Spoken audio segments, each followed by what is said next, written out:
Play, Watch, Listen is a mostly games industry podcast brought to you by game developers. The show is supported by Patreon, who get an extended cut of this episode and also got it several days early. Thank you so much to our Patreon supporters for keeping this very independent, sponsor-free show alive. Enjoy the show. Yeah, let me send you this link. So I'm now recording.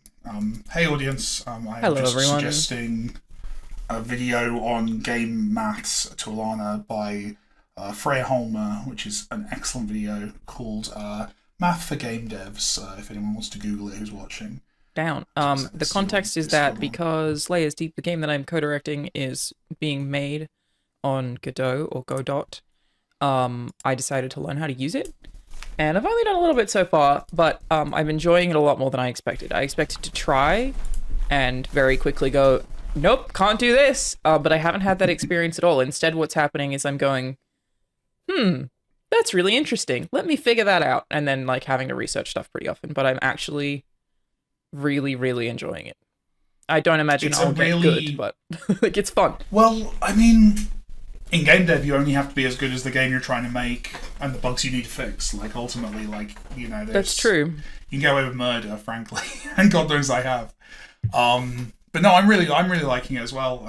As an engine, it's nice. It's fun to play with. Like, yeah, it's not overwhelming because, like, you know, I mean, working at Sony Santa Monica Studio, part of my job was taking lines that I had written and then working with a designer to put the lines in the level, right? I wouldn't do that myself. I'd put them in the engine, but I wouldn't like place them time-wise in the level, like where they would trigger. You do that with someone else who's doing it in engine live and screen sharing with you while they do that. Terrifying. Like, it's like the so much detail and so much information, and if they get something wrong every time, I feel like it's like, oh fuck. It's like such a holy shit, like so much information, so overwhelming. I wouldn't have even known where to start if I wanted to do it myself. Because like almost every company that I've worked at, if I didn't know how to do something, I'd be like, teach me how to do that. I learned how to do the sound mixing for live broadcast at IGN just because I was like, that seems doable, let me learn. The engine at Santa Monica Studio, I don't even know what it's called. Not gonna learn that. Whereas again, Godot, whatever we're calling it, has not had that effect on me. There's a lot of information on screen, but not in an overwhelming way. I feel like everything's laid out in a very simple way. Yeah, I think they were saying up until the most recent update used to be fairly limited in what you could do in terms of the kind of games that you could make, but we are entirely making Layers Deep inside of it and haven't, that I'm aware of, I guess I would have to ask our programmer Eric, but I haven't found any limits. Anytime that I pitch something and I'm like, can we do this? He's like, yeah, no, that's easy. We haven't found anything we couldn't do yet, so. It reminds me a lot of Blender.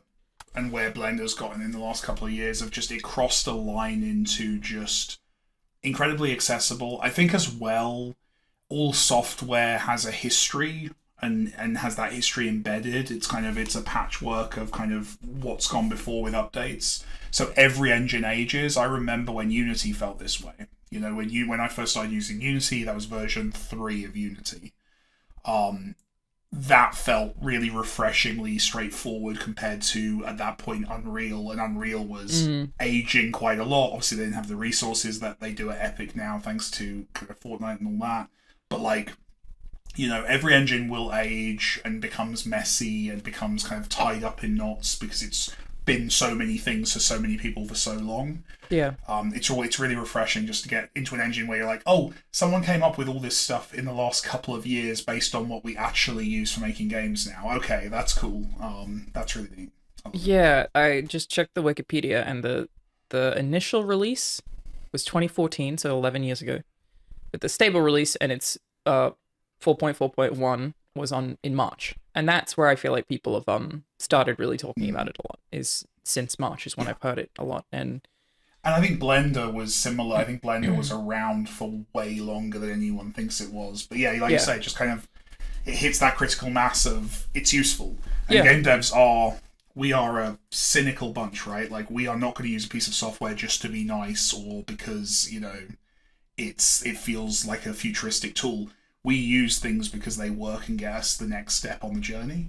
And I think this is now at a stage where, like, we can use it for that. There's still... It's a good point. I know there are issues, but... You can't really be a game developer can't really be sold on a product because it's been marketed to them well so much. I don't think you really do have to have it be very, very functional.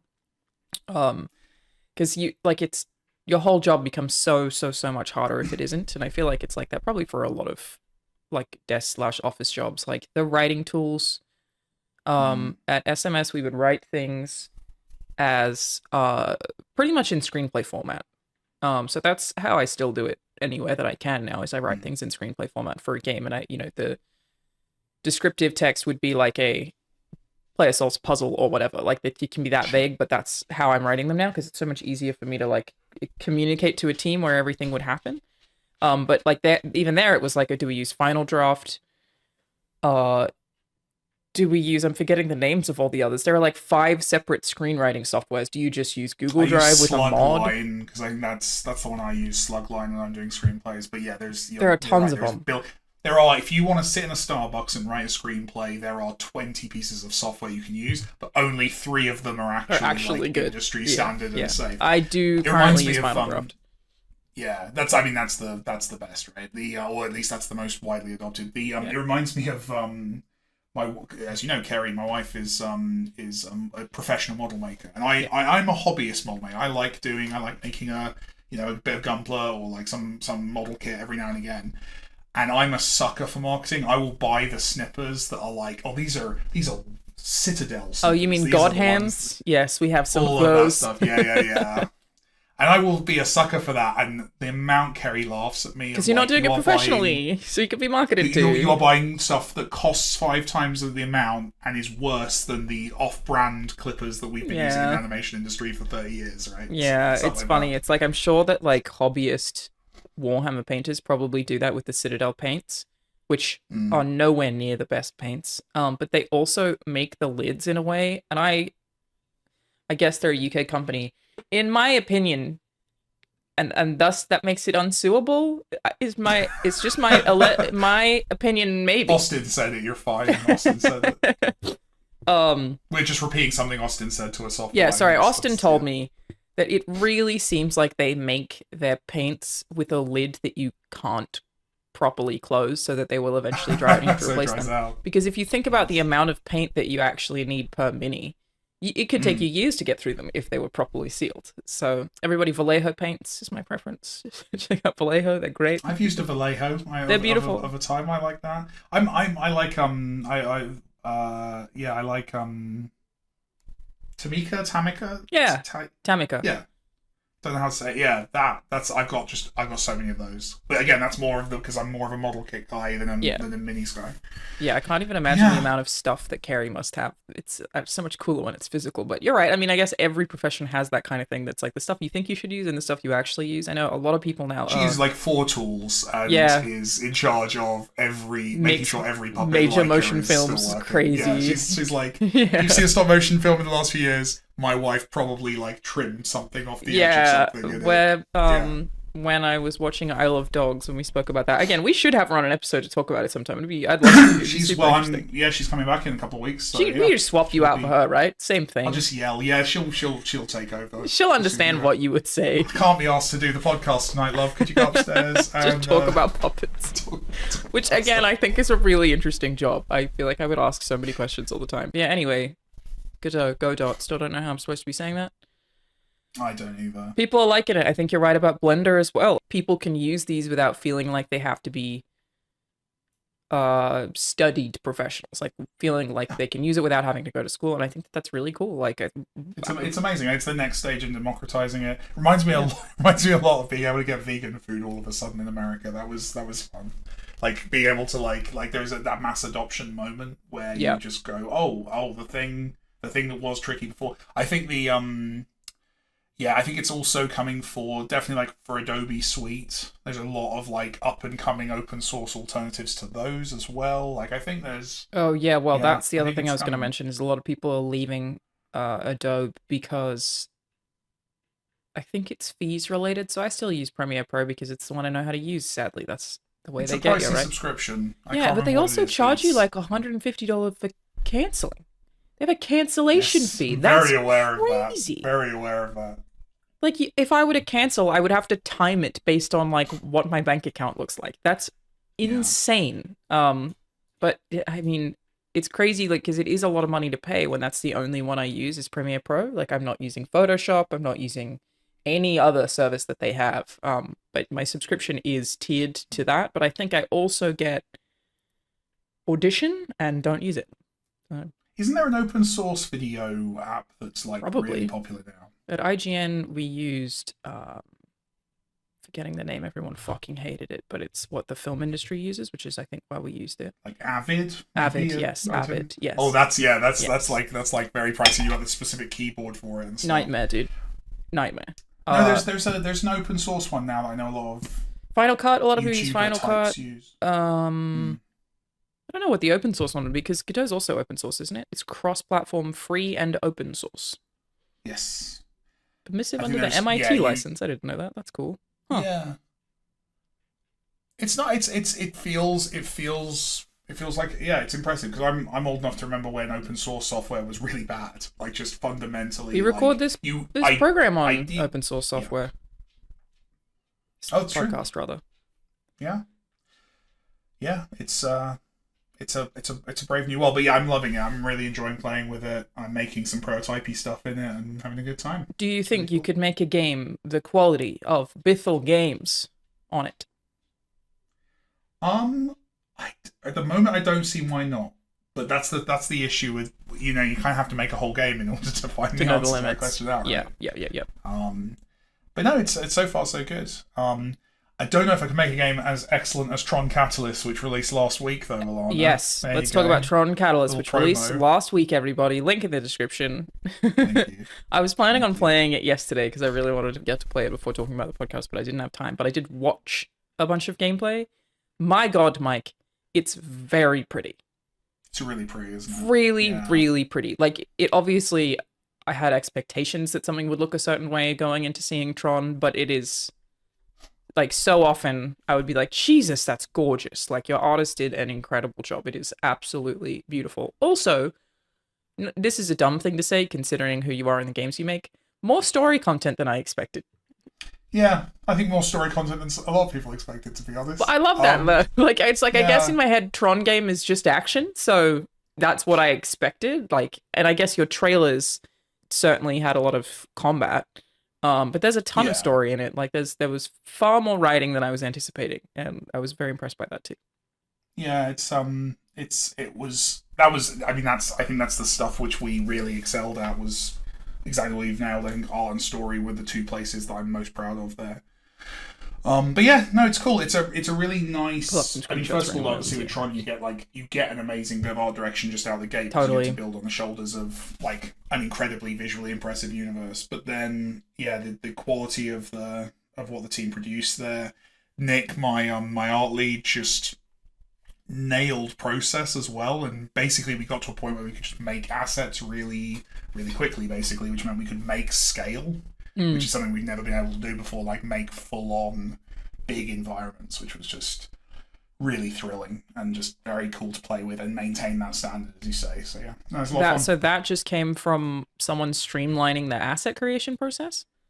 Yeah, so we when we first started, let's get nerdy on this, because this is the kind of stuff no one ever asked me in interviews. Yeah, so we knew with Tron we wanted to make a bigger game. We wanted to go to scale. Yeah. Mainly because of the light cycle, because you need room. You need to have somewhere to go on the light cycle. Sure, right? yeah. So you can't just make, like, tiny rooms. Because it was Tron, we knew we could abstract things down a little bit. And what we did was we basically built, and I have to give so much credit for this to Nick. He built basically a bunch of pipeline that meant that we could make relatively low poly meshes for objects, and then he automated a bunch of processes that kind of added edge detailing to them, kind of essentially, to go back to model kits, dry brushing so you get the edges highlighted. Like, that's cool. In an automated way. Yeah. And then, doing material stuff. Weird stuff with Tron, like, because Tron is so light focused, yes, we could make our textures grayscale.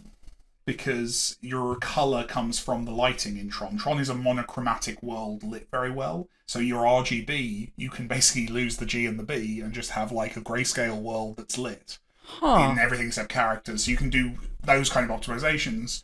Yeah, I've got some gameplay up now from somebody called Zodranite, and yeah, you're absolutely right that it's the bright blues are what make it look colorful here.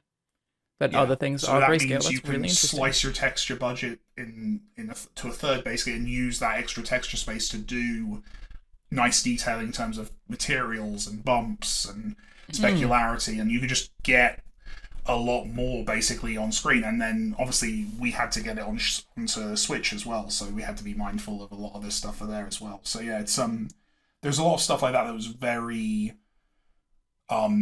there's a lot of tricks we pulled because it was Tron. Like, and they wouldn't have been tricks that would work in literally any other aesthetic, but we got to kind of, because we had the time, we got to kind of build our pipelines around what Tron is and essentially just focusing on that. Other stuff like our lighting, we basically could pre-bake the vast majority of it and just use point lights on characters, so you had what feels like a very reactive lighting setup where you can see the, if a guy's leaning on a wall, you'll see the glow there. It almost looks like it's all ray traced. It's not. We're just using old school point lights because, again, we can do that because it's Tron. We know exactly where you want to see those lights. So stuff like that. It's fun. That's very cool. Yeah, I would have expected. Sorry, excuse me, yawn. No, the yawn really demonstrates and communicates outside that I was being there. It's not your fault. I would have expected that working on such a big beloved IP like this would come with a series of like potentially frustrating creative restrictions, but you're making it sound like it came with more like answers to design questions that are sort of built in. Like it helped you in a bunch of ways, which is very interesting. It's a set of shortcuts to decisions for sure. Like you've got a really good guiding kind of star in terms of the IP, and then obviously you get all the collaborators from the Disney side as well, who are just like world-class writers and artists and designers and audio guys and whatever the things I'm forgetting as well. But like you get all of these great kind of voices in as well. So yeah, it was very a cool. Really it was a very educational experience. I learned a lot doing it, which was, for me, that's always like a big draw to any project. Is this the biggest game you've made? Like, by a long way. Yeah. Okay.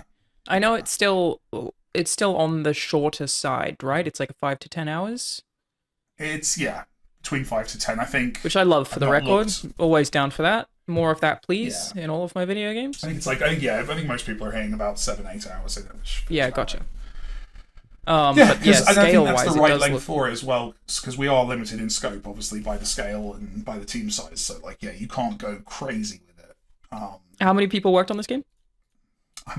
That's a trap. That's a trap. Okay, sorry. How many people from Bithell Games worked on this game? So Bithell Games was 20 people. Gotcha, yeah. And we were amazingly supported by localizers, testers, the Disney team, the occasional outsourcer here and there. But yeah. Strongly appreciate you saying that and making that distinction, because it was definitely a thing earlier in the year or still actually, Expedition 33 is an incredible video game, but they keep talking about how small that team size is. There's 30 people, I think, but then you look at the credits, it's 30 people. You think that was made by 30 people? That's what you think? Yeah. No, it wasn't. And I like it. Yeah, there's a lot that I hate about that. Not that I think it's the studio's fault. I think that's the public's fault, though. I think these narratives form. It was very weird at the Summer Games Fest stuff. There was a lot of focus on team sizes, which felt interesting. I think that's very, like you said, interesting, and then I don't know where it's come from. I will ask. I believe Jeff means it as a celebration of small teams. I genuinely do. Did you hear the one guy and his 9 friends thing? It was made by one guy. And 9 of his friends. And friends. What? So you mean 10 people? Why did you say it that way? It's so strange. I think there's some interesting things about video game marketing. That became a meme on my team of we're Mike and the 19 people 19 friends. Hang out with him. That's so good. It's so silly. But yeah, there are a lot of interesting marketing things that are happening, and I was thinking about making a YouTube video about this, but I don't know that I have like enough to say like 15 minutes of words for. I strongly dislike how much it started to matter to gamers, though I guess also movie-going audiences, how much money something makes. Like, that is a talking point. Something is a flop. For some reason, audiences now care. We're very...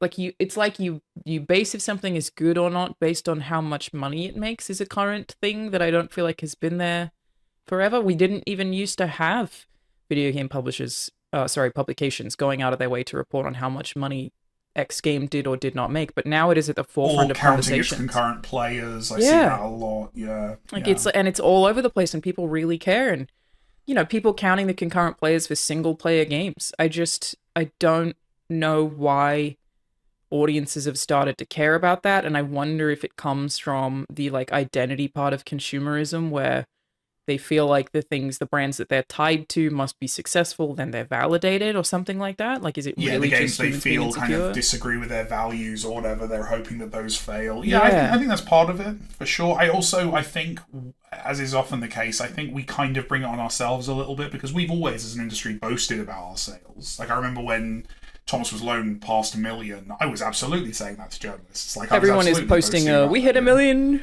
views or whatever. So to an extent, we started that conversation. I think the worry I have with I don't think this is, I don't believe this is intentional, but the worry I have with the team size thing is if we mislead, the only people who benefit from that are publishers who will go to developers. Well, you don't need 40 people to make this game, because I saw that really beautiful game was made by 30 people, so you need to, we'll give you less money, I think. And then also, honestly, that it does incentivize devs to find less cool methods of making things with smaller teams. I think that does push into the direction of AI generated stuff. I think anything you do that says this game is better because fewer people were employed by its manufacturer, you're going in a dodgy direction there. There's a risk there for sure that you're devaluing people. That's true. Yeah. It's look, it's always going to be impressive that Balatro was made by one person, or that totally Stardew Valley was made by 1.3 people, I think. But the Stardew Valley one, I'm so sure we've spoken about on the show before. Lower half. It's I think there were a couple of contractors for music. I'm not actually totally sure, but I've said similar things about Thomas. I think that was 1.2 people. Yeah. Upper half, lower half. You need just a lower half to get you through. The thing with Stardew Valley that I think I've said before is that game, he basically quit his job to make that game, and it's an incredible game. It was beloved, probably one of the most beloved games of the past 20 years. But his girlfriend was financing it. She was paying for his life, and I feel like she deserves a spot in the credits as publisher.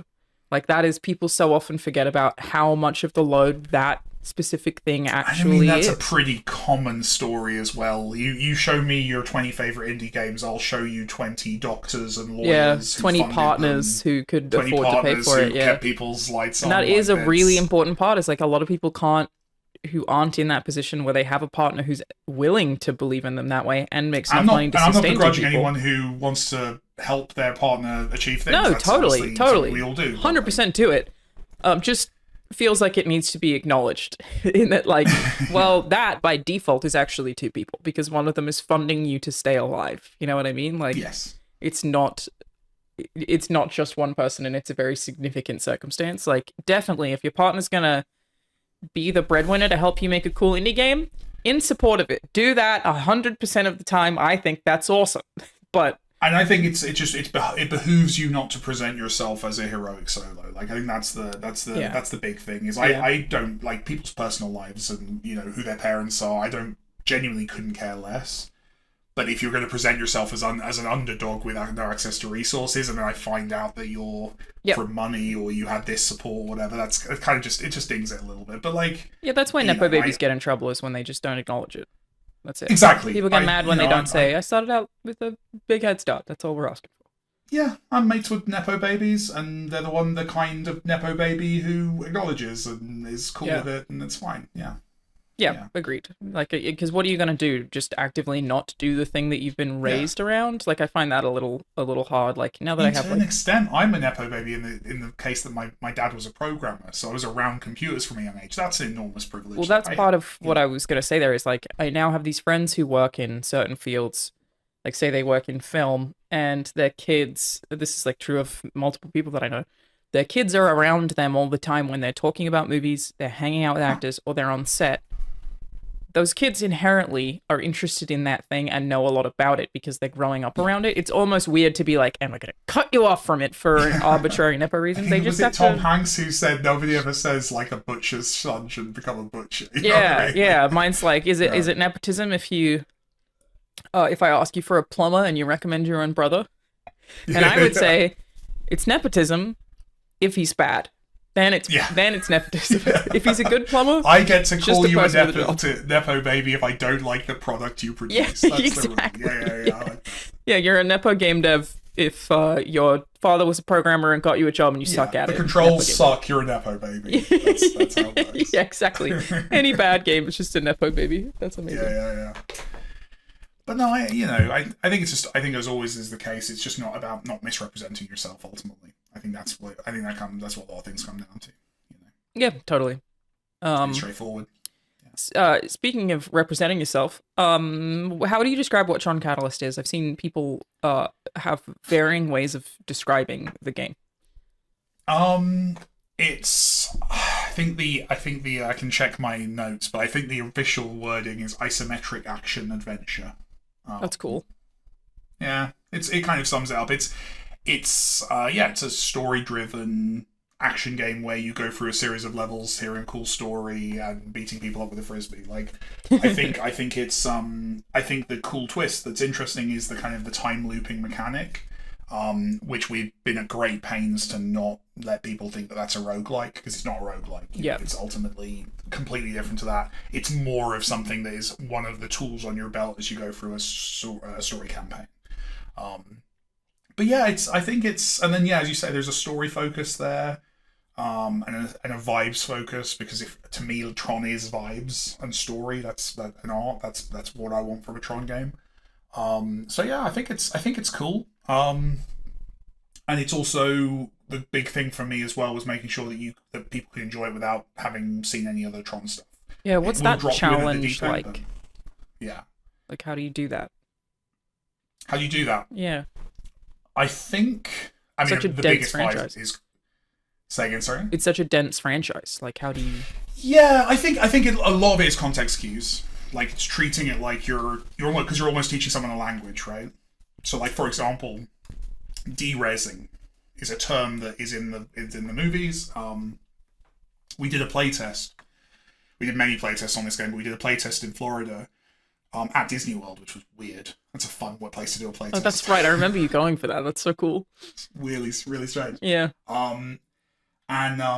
We had someone play the game, and they came out from playing the first hour, and they were like, "It's fun, but like, what the hell's derezzing?" Like, everyone kept talking about derezzing, and we're sat in the secret room having watched the whole thing, being like, "Shit, did we not explain what derezzing is in our Tron game?" And I remember going back and doing like.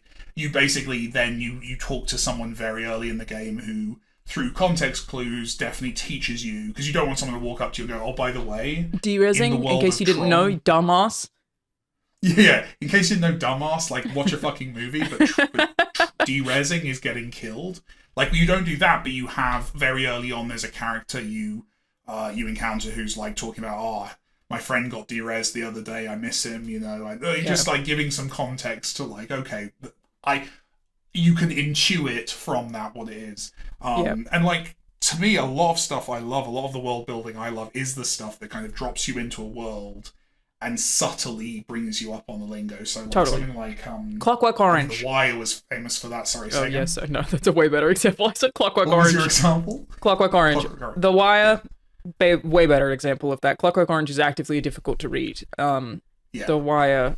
Yeah, I have actually not seen, but I know all about that. You should see it. It's excellent. I know it's supposed to be like one of the best ever. They do the thing of like, if you're an English boy watching that show, you don't know half the words that are being said. Yeah, but through context and through the context of how these characters are talking to each other and what you just kind of you feel you're here developing. It's like it's like a real life version of is it Hunt for Red October, where the camera zooms in on the person speaking Russian and then it becomes English? Yeah, it's like you're watching The Wire and you're like, I have no idea. Oh no, I can understand it perfectly. Like you just kind of catch figure it out. And I think that's the goal. That's a very lofty goal because The Wire is one of the best written things of the last decade. But so what you're trying to say is that Tron Catalyst is basically the Wire of video games, is what I mean. It is. It's the Wire of Tron. Yeah, it's definitely it's got all of the nuance and depth of that show. But really, the reason I was asking is because I feel like there's probably some, like, you're a Tron fan, right?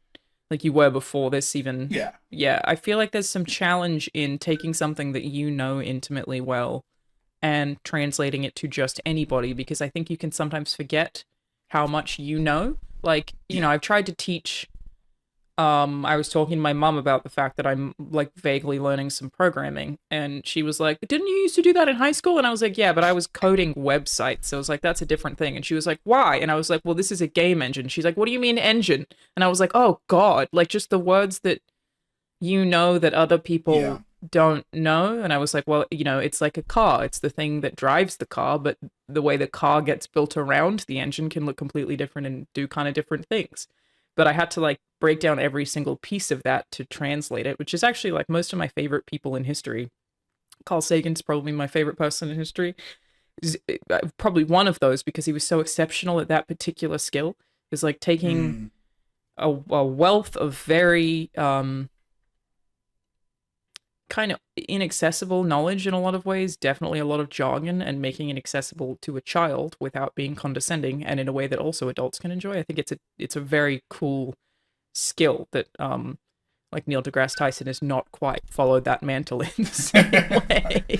No, Neil deGrasse Tyson's approach is a bit more, I'm very clever and you're stupid. Yes, which Carl Sagan never had. Carl Sagan was basically like that, no. Totally. Like, he's like, I have all this knowledge. How fucking cool is this thing that I'm telling you about, right? But he wanted everyone to know how cool it was. I think that's just, it's always so But impressive. Don't you feel like that is, to me, you're describing good writing? Like, writing, by definition, the author always knows more than the reader. Yeah, like, you're right. The author always... And you are always walking people up to your concepts and to your story and to your characters. Like, I feel like we are... It's... Like, I've been working on this book for the last couple of years that I was never sure what I was going to do with it. I might have spoken about it here before, too, that I'm writing it for my nieces because I realize that I have so much work that's so male-centric. I don't know that I'm going to wait until they're 12 and be like, it's God of War Ragnarok time, baby, you know, it's time to play Cyberpunk. So I've been writing this. It's very, like, Hunger Games-y, dystopian, like, the kind of thing that I expect a young girl to enjoy reading, but I'm also just trying to impart some of my personal values on there of, like, what lessons would I like them to learn as 12-year-olds. So I've been doing that, and it's definitely a struggle of trying to keep a secret, but trying not to be obnoxious about it is a thing that I feel like I need to playtest. Of like, okay, well, there's a secret in here, but I can't really have you know what it is until quite far through. And that's a thing that I think I'm doing correctly, but I won't know until I have somebody read it. And I don't feel like that's totally dissimilar to, hey, I know a lot about Tron, and I wrote this Tron game where you learn things about Tron, but what's you're right, it's good writing, but there is a difficult line to walk between I'm over-teaching you something and I'm under-teaching you something, especially when people have different entry points. There's certainly a big challenge in there. Well, and there's no right answer on that. Like, anything I've ever written, I mean, if you look at the Steam reviews, and I have, for every game I've ever made, like, you will find, like, Subsurface Circular one is a fascinating one. That there are reviews of Subsurface Circular, like, these are audience reviews, like, you know, people who've played the game. There are audience reviews of Subsurface Circular that are like, this is so intellectually stimulating. This game is exploring, you know, robots and philosophy, and it's the best sci-fi I've ever read. And then there's another one going, this guy's ripping off Asimov to a disturbing degree, and there is nothing of value here. If anything, it's just dumb Asimov. And the truth is, both those people are right. Person A probably hasn't picked up an Asimov book. Yeah. They probably should. I do rip off a lot of Asimov in that game. But then person B is, you know, perhaps being ungenerous because they've just read so much of this stuff that I've not come up with an idea that they've not seen before, and that's fair enough too. So I think it's like anything; it's also just incredibly relative to audience. That's why I think genuinely what you're describing of like I'm writing this for my nieces, that is the right way to write something. That's what I was going to say. Is I think you can go mad trying to target. It's probably easier if you pick, because there's a short that I wrote that I've sent to a bunch of people. Austin is actually, I don't know if he still is. I asked him to score it, and he said that he would after reading the script. That I've been meaning to make, but the only reason that I haven't is that the twist is the twist is very obvious, but the point is that the twist is not the actual twist, and I worry that the actual point will go over most people's heads, and that then they just won't get it, and it will be that was a really obvious twist. Why did I have to watch through the whole thing? It was pretty obvious from the start. But my point is supposed to be like, oh, you really thought you figured it all out, you piece of shit. Like, it's very critical. But then I'm like, if you don't get it, this is garbage. If you do get it, it should make you feel introspective in a way. But I keep being like, do I change it to make the actual point more obvious to people, or do I just go ahead with the thing I'm trying to say? And I haven't made it. It's been written for like a year. I just stop being creative. Yeah, just don't make them at all. Don't make it, because if you make something, you can fail, and that's obviously the worst thing that can happen. So, avoid it. And that's look, we could like dedicate a whole episode to that particular thing and how goddamn common that is. It's wild. There's a really interesting thing about acting where people tend to think that acting is talent and that people can't get better. So if you see someone and they have a bad performance, they're a bad actor, and it's kind of incomprehensible that they could become a good actor, as though that's not a skill that somebody also learns over time. You know what I mean? Like, or they're just having a bad night. You know what I mean? Like, or they didn't get on with the director or whatever. I'm seeing it regarding Sydney Sweeney, of people being like, bad actress, but she was good in this. And I'm like, did you consider that she improved? Or is that not a thing we allow to happen? And I do feel like that happens with writing as well. Like, people are encouraged. Stuff that she was good in. That's a weird one to me. I would not doubt that that's rooted in some level of sexism. To be clear, that like people think she can't be good because of the way she looks. Like, I have not seen her in very much, and have also not seen her be bad. Except maybe I wasn't a huge fan of the Glenn Powell film. Not a lot to do with that script. Not much you can do there. It's got a like full frontal shot of a flaccid penis. I'm sold. I'm going to watch it right away. As a gag. Full close up. There's a lot more. There has been an uptick culturally in the flaccid penis. You're right. Kind of Challenges had a flaccid penis. We're seeing them more and more often. They're making a comeback. Give the people what they want. The sad thing is you absolutely, I'm assuming it is the absolute kind of cynical result of like quotas of like, if we're going to have this nudity, we do need to show this many penises. There's someone if there's Hollywood boobs, we probably need to show a dick. Boob per dick. You're probably right. I think that, as much as I'd love it to be for artistic reasons, I do have a feeling that there's been some very weird. It's tough though, because this is what a weird episode we're having here. It's tough though because it's around this way. When Austin's not here, it goes. It's Austin that keeps us on track notoriously. never had a tangent of this like laser focused podcaster, Austin Wintory. It's not fair though, because flaccid penises do not appeal to a lot of people, but you're not allowed to have an erect penis because then it changes the rating. But you can have a pair of boobs that appeals to everybody. I just feel like we need to find some more equality in what we show of various genitalia. The male butt, I feel that's the thing that everyone can kind of that maybe is a better direction to pull in. I think there's been. It's probably more akin to shirtless dude. I think there are some people who like male butts, but that's not every woman, or not every person who's attracted to men. And I feel like it's probably, I'd be shocked if there are many people on the planet who are attracted to a dude who don't like a nice shirtless male body. That's probably kind of akin to, I don't know. And I just feel like somebody needs to get to the bottom of this. There's layers of cultural thing, isn't there? That like a topless man is much less indecent than a topless woman by current cultural. So I guess I'll take the flaccid penis. Was not the case a couple 100 years ago. Like that's something that's a very recent thing. True. Yeah. It's all by design. Everything's made up. Money made up. We made it all up, and now we care about it. Look at us go. And now we're talking about it. Well, I think we've dismantled this. I feel like every episode ends with us dismantling society to some degree. Someone's got to do it. It's what Carl Sagan would have wanted. Carl Sagan, yeah.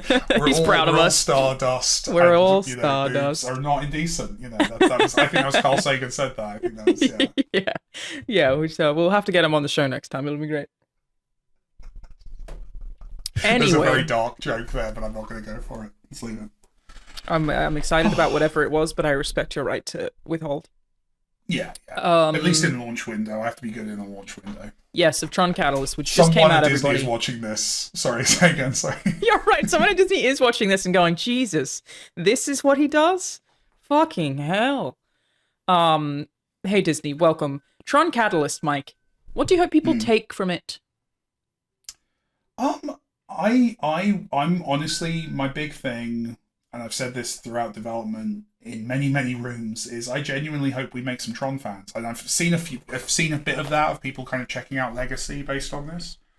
I love that world. I love the story of it. I love the kind of the history of it. I genuinely hope it's an entry point for people. And that's cool. That's my biggest hope with it. You hope that, you see statistics that more people are renting a Tron film I would be so chuffed. I will never know this, but No. I would be so chuffed if I saw like a 0.01% increase on people watching Tron on Disney Plus. Like, it would make my day, genuinely. I like that a lot as a goal. Like, I think that is a, like, that paints, like, you know, if we're talking about making something for certain audiences, it's either don't make it at all because then you could fail, or make it with an intention in mind, and I feel like that is a very pure one. That is hey, here's this thing I love that I've explored in this medium. Enjoy this thing I love. I think that's a very clear-cut, pure intent. I think any creative, for me at least, this is very, I'm sure this isn't true for everyone, but like, for me, any creative pursuit ultimately comes down to communication. It's, I want to have an impact on you, the audience, or you know, an individual or people or whatever. Like, it is an act of communication. You know, John Wick was, I'm so in love with fight choreography and the work the stunt teams do, and I want to kind of make something that celebrates those people. And I talked to many stunt performers who were very excited about the game and very impressed by it and loved that it celebrated them. And a large chunk of the audience were like, no, we just like it when the man shoots the other men. Please, can we make the game about that? And it's like, wait, really? Because I feel like that is, like, okay, I actually really like the lore of John Wick. I think we spoke about that around the time that John Wick came out. I had so much fun writing. I think it's getting really Troy to cool. deliver John Wick lore was the best. It's rad. Yeah. Which related, I heard that his performance in Death Stranding 2 people are calling his best yet, which is unfathomable to me because I think his performance in The Last of Us Part 2 is one of the best in video games ever. But Death Stranding 2 is out this week. On the beach, set in Australia, has Mike Flanagan and Kate Siegel's faces in it. So we've been sharing. This is really funny. Let me just show you this. We've sent this to. These the cameos. Yes, they're in the game, which is crazy. But this is a little thing that we put in the group chat today. The face that they used for Mike. That is. Oh, why he looked like that? Mike Northcote. Yeah, apparently. Does he have an in-game character name? Is he called like Mike Northcote? Dude Big Fist, or?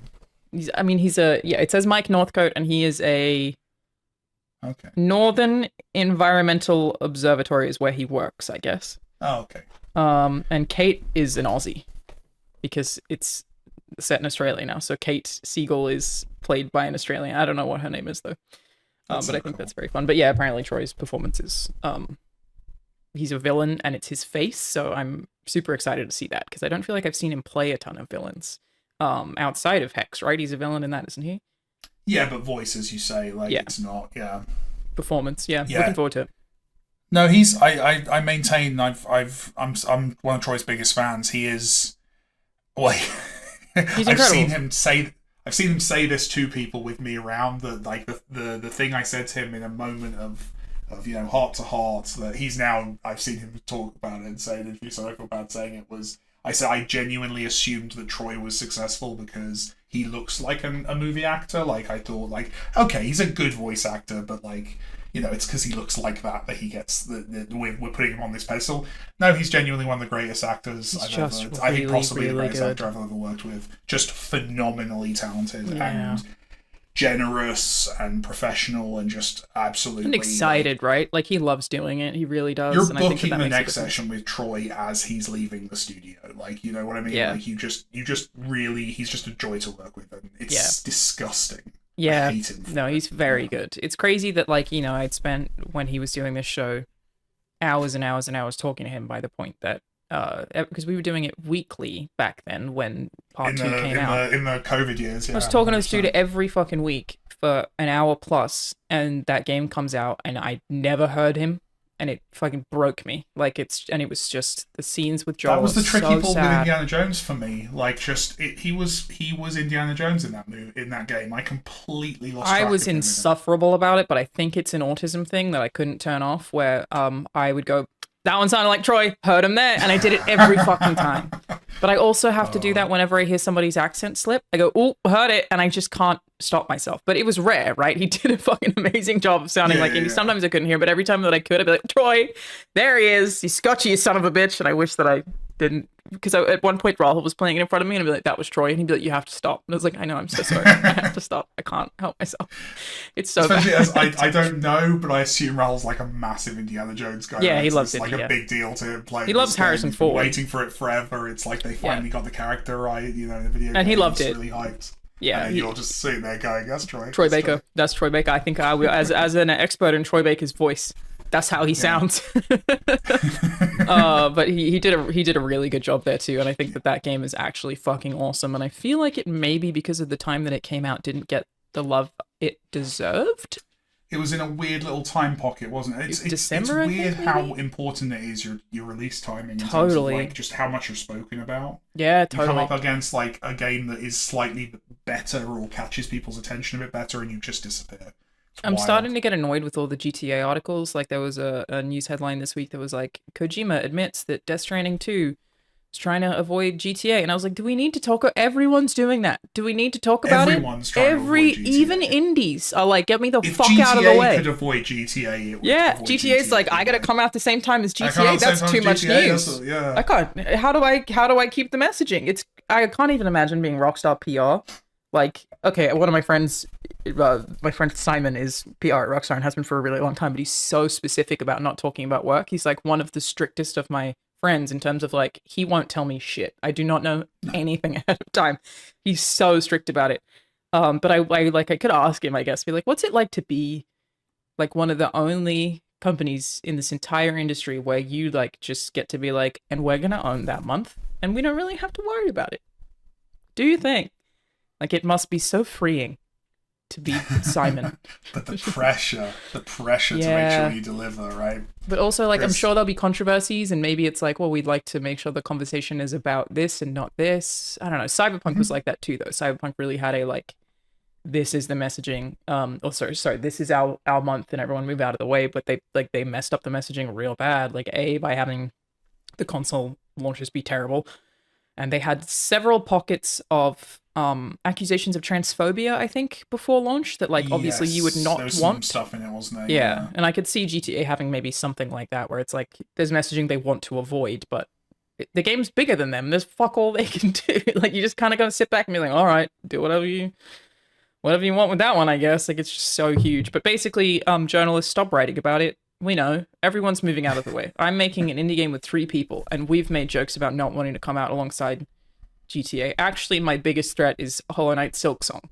So we had a publisher say word for word, as long as you don't come out anywhere near Hollow Knight Silksong. We're like, well, we're not even coming out the same year. It'll be fine, probably.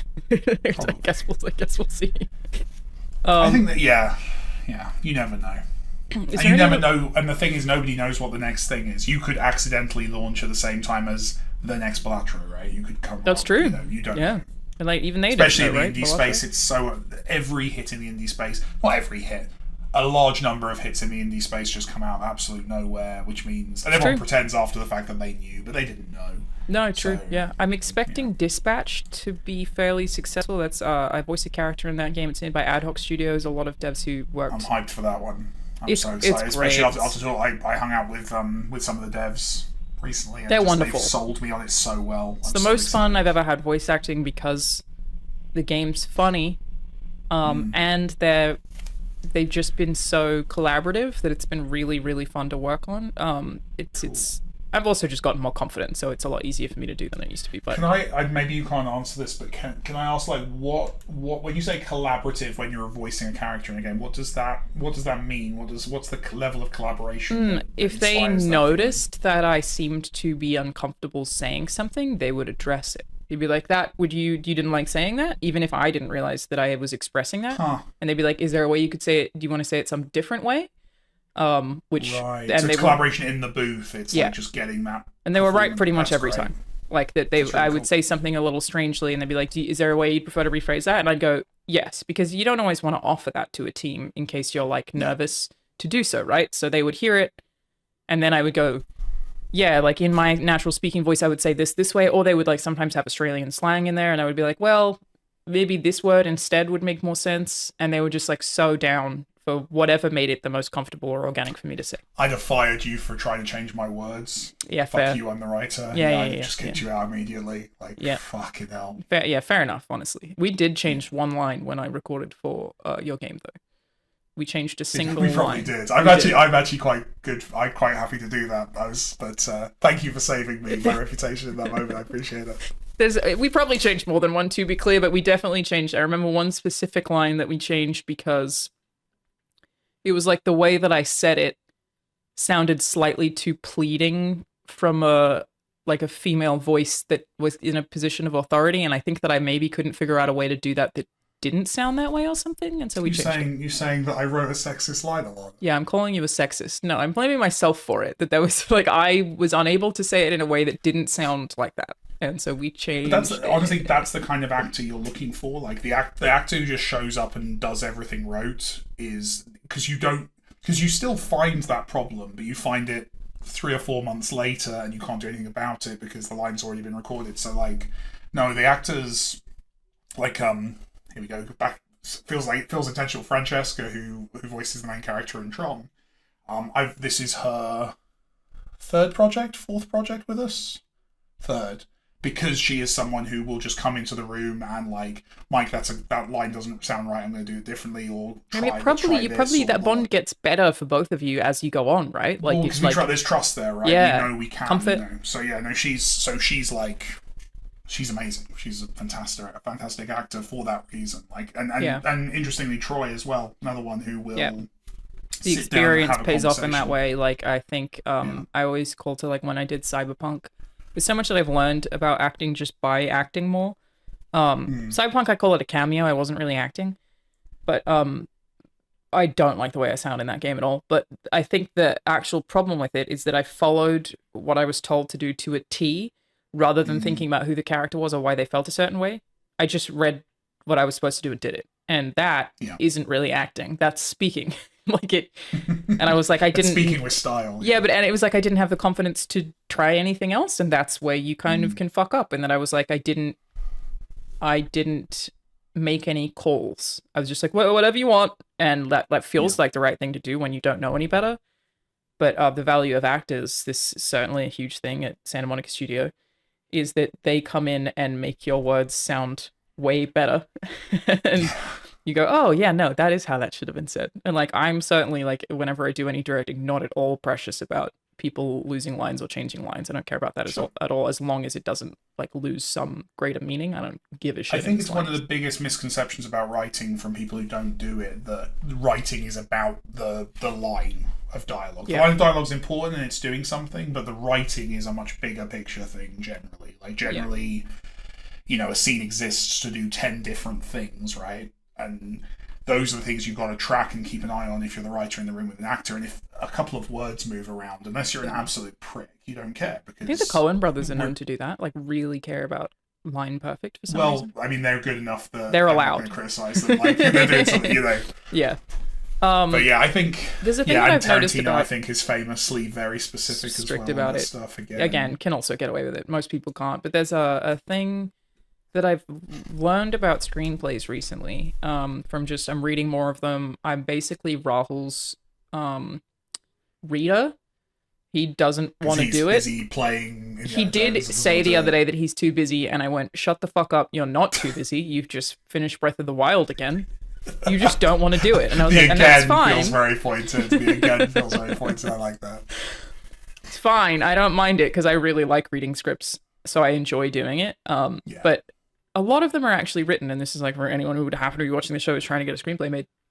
They're not actually written for filming. They're written for pitching the movie. So you should never write anything that sounds like a camera direction. You don't need to write things that are overly descriptive about the way an apartment looks. It's not a book.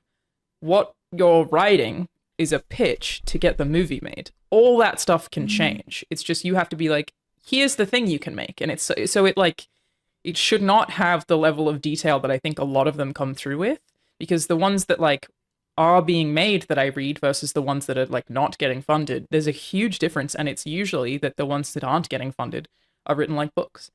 These people should have written books on instead. The page, right? Yeah, but it's not. It's not pitching the show. What's the guy who wrote the Lethal Weapons, Iron Man 3, Kiss Kiss Bang Bang? No idea. A guy who I went through at one point. I'm just gonna have to look this up. I read all of his screenplays because he is famous for he was someone who back in the like 90s was just selling scripts for like $1 million each, like Lethal Weapon. But like it is unfortunate how formulaic they are though, because like the this horror movie that I'm currently creative producing. Shane Black. There you go. Shane Black. Yeah. But yeah, he does exactly what you're talking about. The prose of his scripts is phenomenal. Like you almost enjoy them more than the movies. Like the way he describes characters, the way. Well, what I'm saying is that usually doesn't succeed. But maybe like that's only now, because basically it's the era that we're in right now. Is people want to read the concept of something and not the ideation of something, and I think that's probably because a lot of execs right now want to change a lot of shit.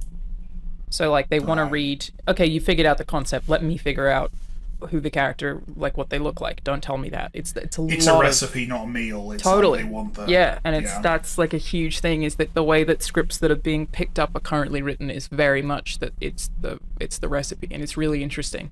They're still great to read because then you get almost a better sense of pacing and a better sense of scale if they're like short like that. But to leave this episode that's all over the place, do you have any is there, like, you've worked on John Wick, you've worked on Tron now, are there any other IPs that you would love to work on? I don't know if I've ever asked you that question before. The one I always say, and it's true, I don't think I'm going to do licensed IP work necessarily again for a while after Tron, but I think the one thing that would get me on board would be Star Trek. That's the one that, like, I was so obsessed with Star Trek as a kid. Like, I still have better encyclopedic knowledge of the history of, like, the fake world of Star Trek than I do of the real world. I would love to see you do, like, a choose-your-own-adventure Star Trek. That would be well, sick. there was one recently, a few Telltale people did, but yeah. Oh, yeah, you're right. No, I've got my Star Trek idea, and one day I will have the opportunity to pitch it properly, I think. Hell yeah. That's very cool. Love to see it. All right, well, Tron Catalyst is out, everybody. Where can people find it, Mike? It is on Steam. It is on Xbox, PlayStation, Switch, basically wherever good video games are sold. I'm proud of it. I think it's come together, and the team just did an amazing job, and it really did. It's incredible. Cool. I'm gonna play it. I look forward to it. You said it's under 10 hours, and that's my favorite kind of video game. It's the best genre, right? Yeah. Absolutely, I say, while currently playing through Hollow Knight and having put like 50 hours in for no reason. It's great. Thanks everyone for watching. We'll see you next time. Bye. Bye.